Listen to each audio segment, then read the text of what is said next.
سورۃ الحدید کا ترجمہ آغاز سے بنام خدائے رحمان الرحیم، جو کچھ آسمانوں اور زمین میں ہے سب اللہ کی تسبیح کرتے ہیں، وہی بڑا غالب آنے والا حکمت والا ہے۔ تمام مخلوقات جن کو ہم جاندار سمجھتے ہیں اور باشعور سمجھتے ہیں وہ، اور جن کو ہم بے جان اور بے شعور سمجھتے ہیں وہ بھی، سب کے سب اللہ کی تسبیح کرتے ہیں، اور یہ مجازی معنی میں نہیں ہے بلکہ حقیقت میں تسبیح کرتے ہیں، اور قرآن فرما چکا کہ تم ان کی تسبیح کو سمجھ نہیں سکتے۔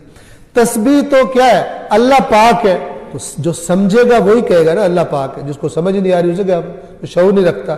تو تسبیح کائنات کا ذرہ ذرہ کرتا ہے، اور آہستہ آہستہ جن چیزوں کو ہم مثلا بالکل بے شعور سمجھتے تھے، اب ہمیں سائنس بتا رہی ہے کہ وہ بھی ایک طرح کا شعور رکھتی ہیں، اور قرآن نے گواہی دی ہے کہ تم اس زمین کو بے شعور سمجھتے ہو، یہ باتیں کرے گی، یہ اپنی خبریں سنائے گی کہ اس کی پشت پر تم لوگوں نے کیا کیا حرکتیں کی تھی، خدا کی نافرمانیاں کی تھی، خدا کی اطاعت کی تھی۔ یومئذ تحدث اخبارہا، اپنی خبریں بول بول کر سنائے گی۔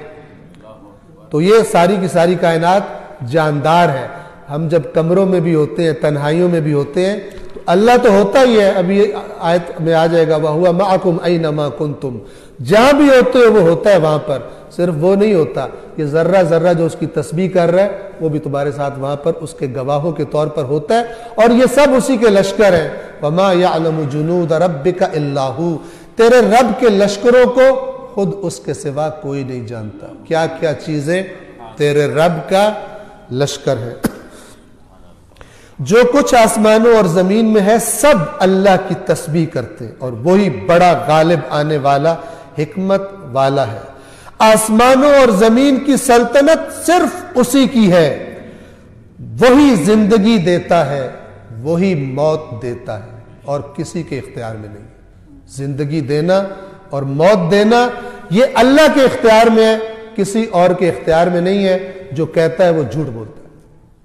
هو الذی تاکید کے ساتھ، یہاں پر هو الذی نہیں ہے لیکن اور جگہ پر هو الذی یحیی و یمیت، بس وہی ہے، صرف وہی ذات ہے جو موت دیتی ہے اور زندگی دیتی ہے، اور وہ باقی اس کا نظام ہے فرشتوں کا۔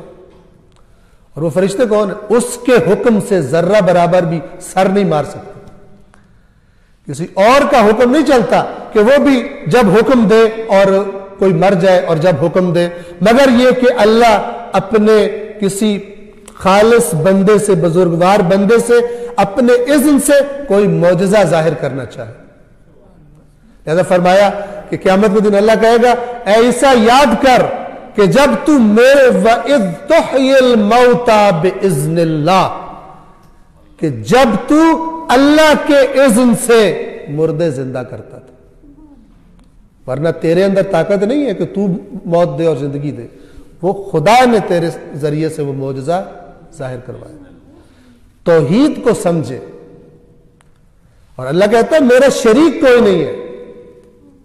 وَلَمْ يَكُنْ لَهُ شَرِيكٌ فِي الْمُلْكِ، اس نے اپنی بادشاہت میں کسی کو اپنا پارٹنر نہیں بنایا کہ اس کا حکم بھی چل جائے اسی طرح جس طرح اللہ کا حکم چلتا ہے۔ وہ سب اللہ کے جو بزرگوار بندے ہیں وہ اس کے اذن کے پابند ہیں۔ لا يسبقونہ بالقول، اپنے بزرگوار بندوں کی اللہ جب صفت بیان کرتا ہے تو تم کہہ رہے ہو یہ اللہ کے بیٹے بن گئے، یہ تو میرے عباد مکرمون، میرے بڑے بزرگوار بندے ہیں۔ لا يسبقونہ بالقول، یہ تو بات بھی اللہ کے حکم سے پہلے نہیں کرتے۔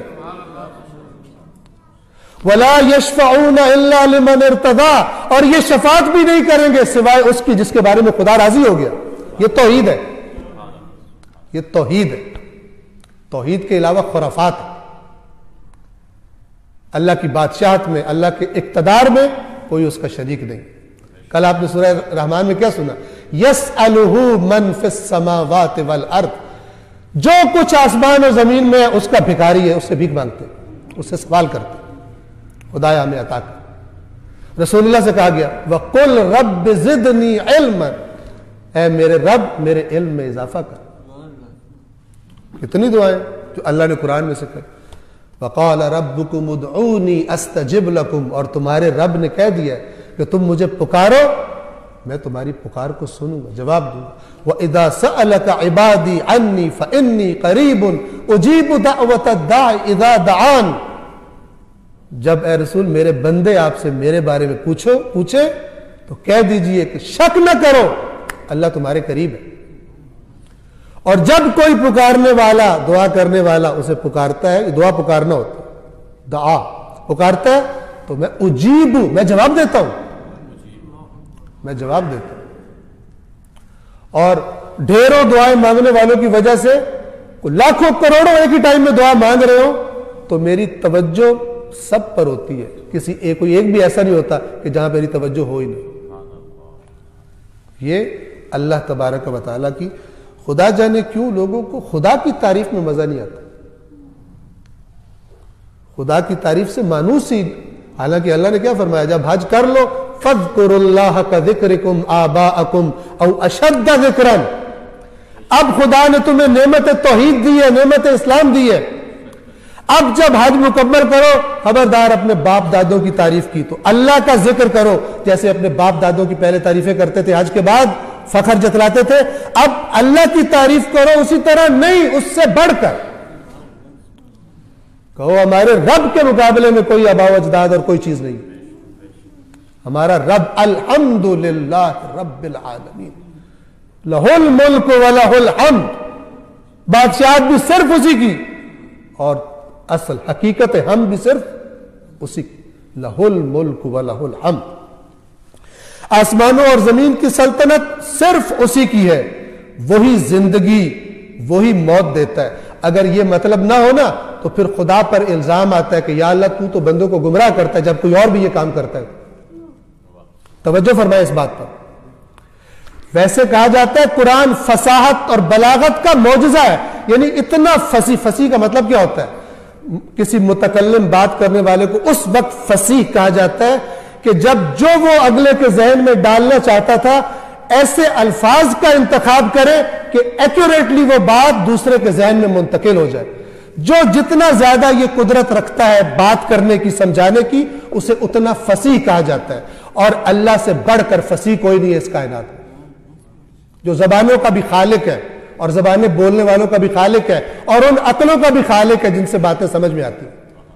تو جب ادھر سے کہتے ہیں قرآن فصاحت و بلاغت کا معجزہ ہے، اور جب قریب جو کہتے ہیں سمجھ میں نہیں آتا، انا للہ و انا الیہ راجعون۔ کیوں کہتے ہو معجزہ ہے؟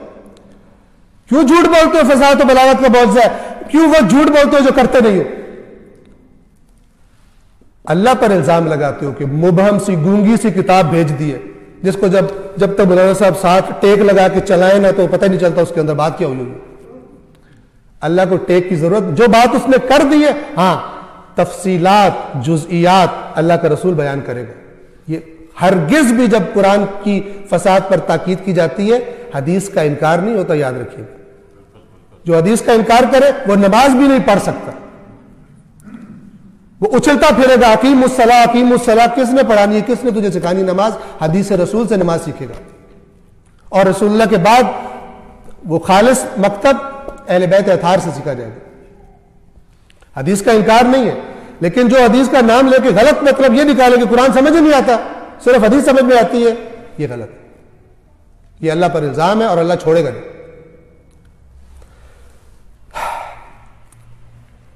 وہی زندگی وہی موت دیتا ہے اور وہ ہر چیز پر خوب قادر ہے۔ اگر یہ بات نہ ہو تو پھر قیامت کے دن اللہ کے سامنے کھڑے ہو کے کوئی کہہ سکتا ہے نا یا اللہ پھر اگر یہ بات نہیں تھی جو تیری آیت پڑھ کے سمجھ میں آتی تھی تو پھر تو سب کچھ جانتا تھا، تو نے کیوں ایسی اپنی کتاب میں باتیں کی ہیں کہ جو حقیقت نہیں تھی؟ غور کیجیے۔ اللہ کے نبی نے فرمایا، شیعہ سنی حدیث ہے، جس نے قرآن کو آگے رکھا اور اس کے پیچھے چلا، قرآن کھینچ کر، جیسے ایک حیوان کو اس کا کھینچنے والا اس کی لگام سے کھینچ کے کہیں لے جاتا ہے، جس نے قرآن کو اپنی لگام دے دی قرآن اسے کھینچ کر جنت میں لے جائے گا۔ اور جس نے قرآن کو کہا جو میں کہہ رہا ہوں وہ تیرا مطلب ہے، نہ کہ جو تیری آیت کہہ رہی ہے، اس کو توڑے موڑے، تو قرآن پیچھے رکھا ہے نا، ہانکے گا، پیچھے سے ہانکا جاتا ہے جانوروں، تو قرآن اسے ہانک کر جہنم میں لے جائے، اس نے قرآن کو پیچھے رکھا۔ معصومین نے فرمایا، اہل بیت اطہار نے، اللہ کے کلام کو دوسرے کلاموں پر اتنی برتری حاصل ہے جتنی برتری اللہ کو اپنی مخلوقات پہ حاصل ہے۔ اور کس طرح سمجھایا جائے پھر، اور کس طرح کسی کتاب کی اہمیت بتائی جائے؟ اور قرآن کہتا ہے اے رسول دیکھ ہم کیسے پھیر پھیر کر مثالیں دیتے ہیں سمجھانے کے لیے، اور پھر تو ان کو دیکھ کیسے پھیر پھیر جاتے ہیں۔ یعنی ہم نے بھی بتانے کی حد کر دی اور انہوں نے بھی بات نہ سمجھنے کی حد کر دی۔ اور آج دیکھ لے قرآن کا حشر، ہمارا حشر نہ قرآن کا، اپنے معاشرے میں قرآن کے ساتھ کیا رویہ، دیکھ۔ صلوات پڑھیے محمد والے۔